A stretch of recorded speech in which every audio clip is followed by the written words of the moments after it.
নমস্কার বন্ধুরা, welcome to my channel SB explorer. তো বন্ধুরা, সকলকে জানাই শুভ সকাল। তো বন্ধুরা, প্রথমেই যে আপডেটটা তোমাদেরকে জানাবো, গতকালকে এফসি গোয়ার সাথে পাঞ্জাবের ম্যাচ ছিল, যে ম্যাচটা কিন্তু এফসি গোয়া তারা 1-0 গোলে জয়লাভ করেছে। তো কাল ম্যাকিউকের গোলে কিন্তু জয়লাভ করেছে।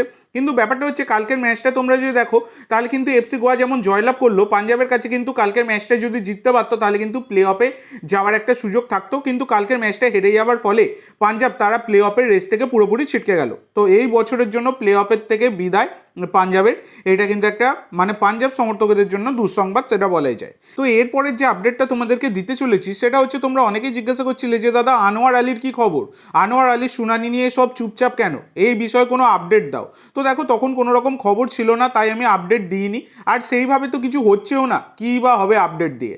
তবে এতবার সকলেই প্রশ্ন করছো, আমার দেখলাম মেসেঞ্জারেও প্রচুর কোশ্চেন আসছে ফেসবুক পেজ থেকে। তো তোমাদেরকে বলে দিই, গতকালকে খেলনাও থেকে জানিয়ে দেওয়া হয়েছে 22 মার্চ কিন্তু আনোয়ার আলীর শুনানি রয়েছে, হয়তো সেইটাই ফাইনাল হিয়ারিং হতে পারে। তো এবার দেখা যাক কী হয়, তবে 22 তারিখে হবে। এবার দেখো, এরা তো প্রত্যেকবারই ডেট দেয়, তারপর তো আবার চেঞ্জও করে দেয়, এখন জানা নেই, তবে 22 মার্চ ডেট দেওয়া আছে। এবার দেখা যাক পরবর্তীকালে যা হবে, সেটা তো তোমরা জানতেই পারবে। তো এরপরে তোমাদের যে আপডেটটা দেবো সেটা হচ্ছে সৌভিক চক্রবর্তীকে নিয়ে। তো সৌভিক চক্রবর্তীকে তোমরা সকলেই চেনো, 33 বছর বয়সী ভারতীয় রাইট ব্যাক কাম মিডফিল্ডার। তো মিডফিল্ডার হিসাবেই তিনি কিন্তু সবথেকে বেশি খেলে থাকেন। তো এই সৌভিক চক্রবর্তী, তার সাথে কিন্তু ইস্ট বেঙ্গলের এই 31 মে 2025 চুক্তি শেষ হয়ে যাচ্ছে।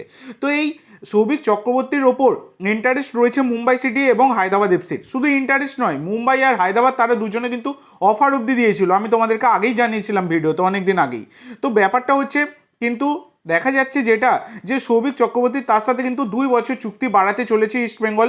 তো একদমই সব কিছুই কনফার্ম হয়ে গেছে। তো এবার চুক্তি বাড়ানোটা জাস্ট সময়ের অপেক্ষা, সই সাবুত বাকি রয়েছে, সেটা হয়ে গেলেই কিন্তু আরও 2 বছর সৌভিক চক্রবর্তী তিনি লাল হলুদ জার্সি গায়ে চাপিয়ে খেলতে চলেছেন, এই রকমই কিন্তু খবর পাওয়া যাচ্ছে।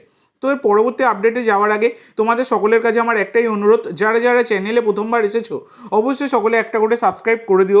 সাবস্ক্রাইব করে রাখলে পরবর্তী ভিডিও বানানোর মোটিভেশন অনেক বাড়ে, সেক্ষেত্রে অবশ্যই সকলে একটা করে সাবস্ক্রাইব করে দিও।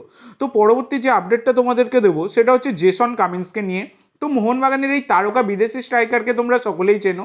তো এই সিজনে স্ট্রাইকার ছাড়াও সেকেন্ড স্ট্রাইকারের ভূমিকায় কিন্তু অনেকবারই দেখা গেছে জেসন কামিন্সকে, কিন্তু দুর্দান্তভাবে নিজেকে মানিয়ে নিয়েছিলেন, দুর্দান্তভাবে খেলেছিলেন, প্রত্যেকটা ম্যাচ দেখা গিয়েছিল যখন গ্রেগ স্টুয়ার্ট অনুপস্থিত ছিলেন।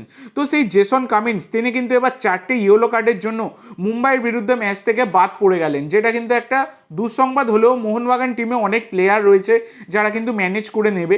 তবে জেসন কামিন্স সাবস্টিটিউট হিসাবে নেবে হোক বা প্রথম থেকেই হোক, তিনি কিন্তু নিজেকে উজাড় করে দেবার চেষ্টা করেন। তো তার অনুপস্থিতি কিছুটা হলেও অনুভব করতে পারে মোহনবাগান। তো এবার দেখা যাক কী হয়। তো তোমাদের কি মনে হয় এই বিষয়টা নিয়ে অবশ্যই সকলে কমেন্ট করে জানিও।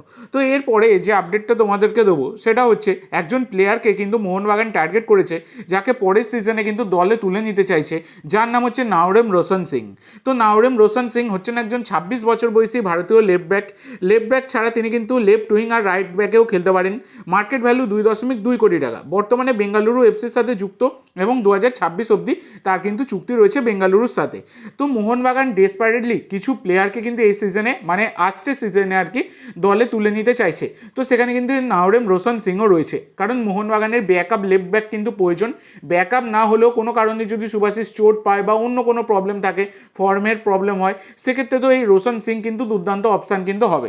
তো দেখা যাক, এখনও মোহনবাগান টার্গেট করে রেখেছে, অফিসিয়ালি কোনো কিছু অফার দেওয়া হয়নি। যদি দেওয়া হয় পরবর্তীকালে এই বিষয়ে কোনো রকম আপডেট আসে, আমি তোমাদের সাথে শেয়ার করে দেবো। তো আজকের জন্য এইটুকু বন্ধুরা, ভিডিওটি ভালো লাগলে অবশ্যই লাইক করো, শেয়ার করো।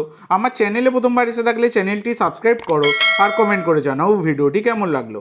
ধন্যবাদ।